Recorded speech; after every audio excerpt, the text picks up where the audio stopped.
طيب يا جماعة انا ما كنتش راح اصور فيديو النهارده، بس انا صورت فيديو عشان انا قضيت، يعني انا جبت اخري. طب ايه اللي حصل يا عم مصطفى؟ اقول لك ايه اللي حصل.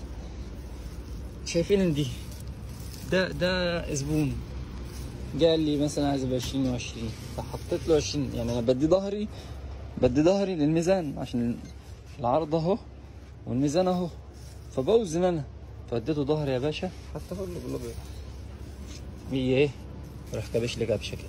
يعني الحته دي اصلا كانت كده حلو، هي كانت كده، فطبيعي ان انا ابص كده مره واحده الاقيها عامله كده، يبقى متاخد منها قد ايه اهو. دول عاملين كام يا عم الديشه؟ حطهم كده على 300، يعني واخد ب 12 جنيه حرام، واخد ب 12 جنيه حرام.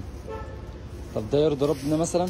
على فكره يعني مش هقول زبون، انا مش بتكلم على ده بس، لا يعني في كذا حد انا باجي بعمل كده، بلاقيه واخد سوداني عليه مش عارف ايه. ما انت لو استاذنت انا اقسم بالله ما هقول لك لا.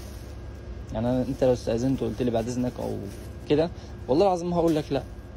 ف بجد يعني خلوا يعني خلوا في حرام وحلال الايام دي بالله، يعني خلوا في حرام وحلال، لان الناس نسيت الحرام والحلال. اهم حاجه ده ايه يا جدعان؟ في ربنا والله في رب.